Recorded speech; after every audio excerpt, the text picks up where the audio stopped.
Ayan mga ka-agri, mukhang tuluyang kinaya.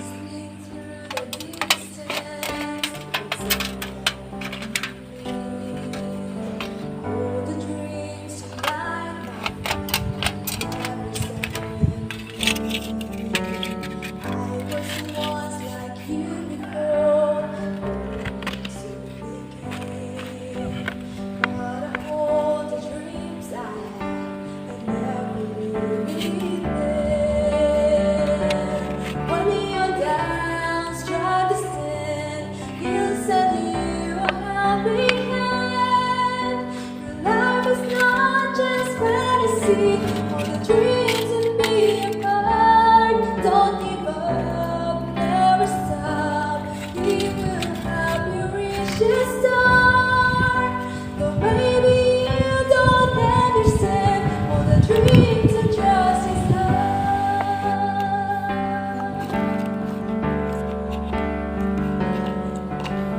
Dark storm on the horizon. Never be afraid now. Somebody loves you so. I'll be there, just call my name. Never fail. Hold on tight, just say a prayer. I'll never leave you there. When you're down, try to stand. He'll send you a helping hand. Your life is not just fantasy. All the dreams and be apart. Don't give up, never stop. He will help you reach the star. Though maybe you don't understand all the dreams and trust His love. All the dreams and never let it go away. The very things to you I can say. Dust yourself from falling, just go on, and you will see. You and me together, all the dreams forever. When you're down, try to stand. He'll send you a helping hand. Your life is not just fantasy.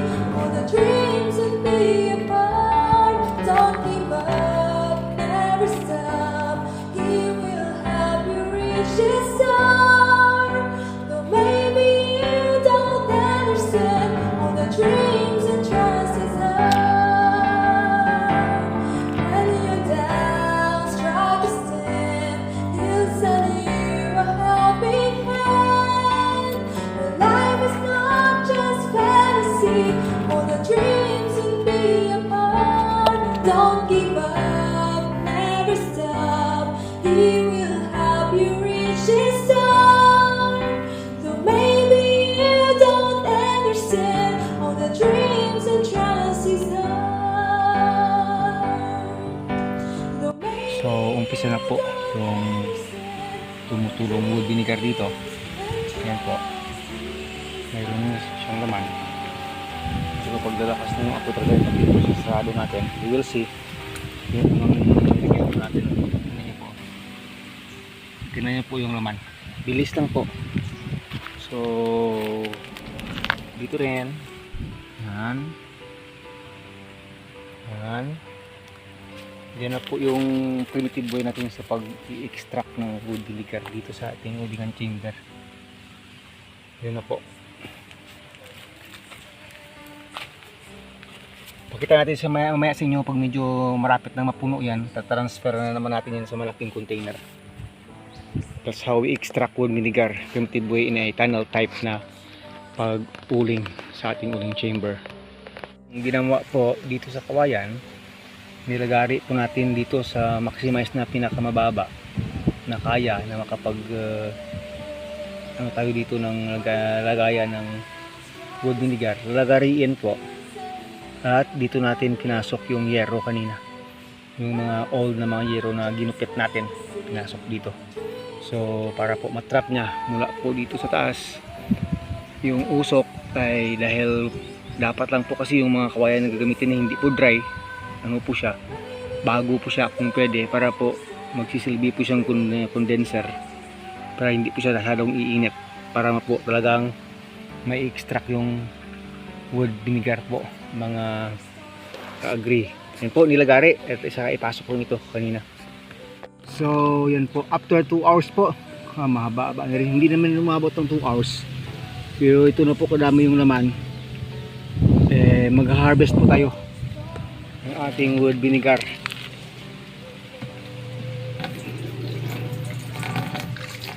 Ayan po, at balik na naman dito. Yan lang po gagawin natin habang hindi pa siya mag-overshoot. Harbisin at harbisin po yan. Palagay ko makakapuno tayo ng 2 container ng ganito hanggang maubos ito. Siguro susobra pa po. Ayun lang po yung ginagawa natin. The very primitive way of extracting wood vinegar. Ba, may butas ba? Ba't natutulo siya? Balik dito. Ayan. Yung dito kukulin na natin.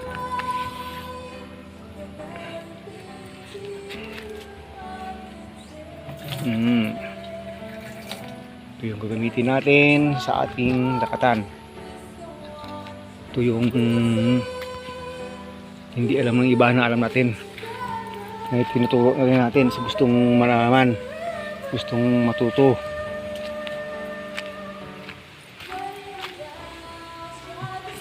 Ito yung first harvest natin ngayon.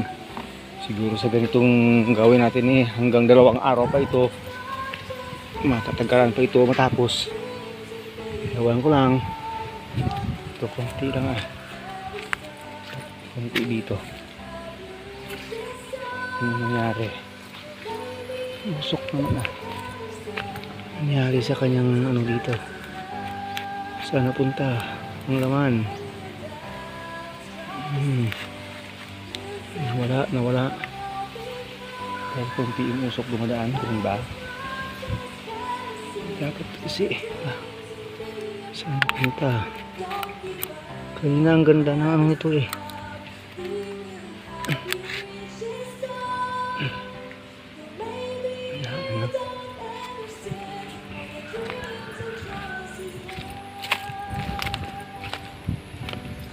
So harvest na rin tayo mamaya ulit.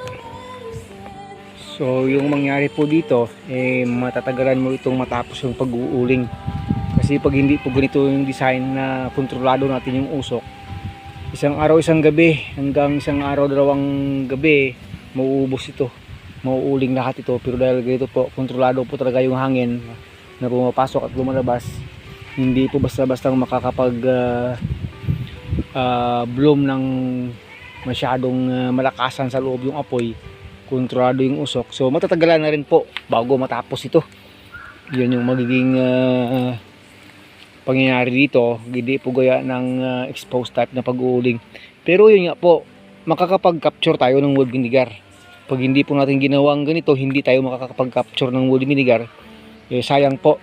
Napakalaki po kasi ng tulong ng wood vinegar sa halos lahat ng pamamaraan dito sa ating pagfa-farming, sa hayop, sa lalo po sa halaman. Dahil yung wood vinegar po natin ay napakataas po ng kanyang anti-viral,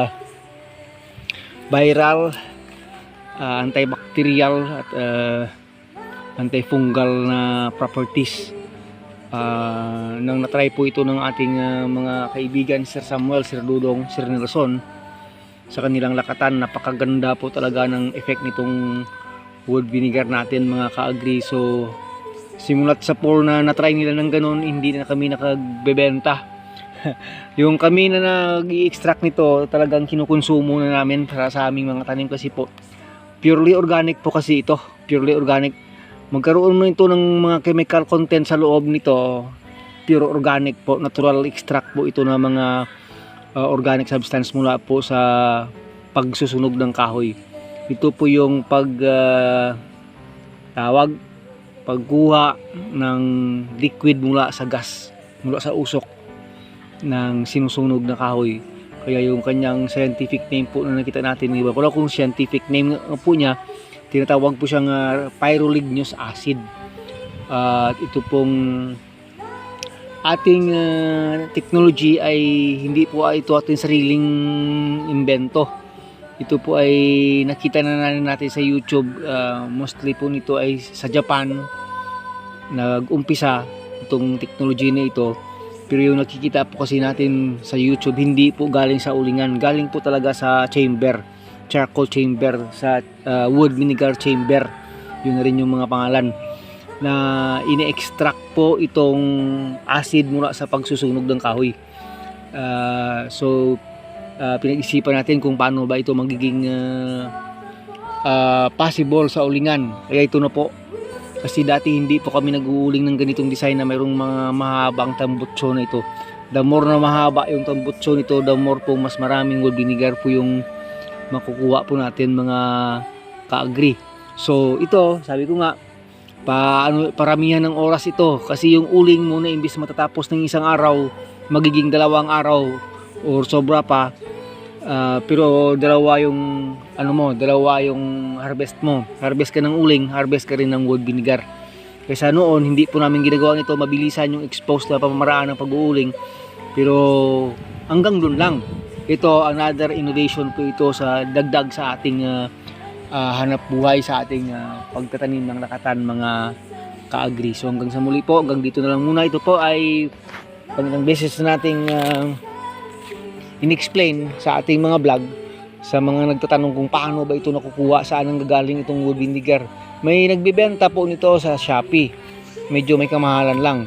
May nagbibenta po ito sa ibang lugar, kaya po dito sa amin sa bayan ng Leon, mayroon po kaming wood vinegar chamber na pinagawa, na funded dati ng Department of Agriculture. 300,000 po yun, pero hindi ko alam kung ngayon kung may produkto sila, kasi pag hindi ka nito masipag, wala ring produkto, wala ring maibebenta, wala ring magagamit. So ito ay gawa ng mga masisipag lang.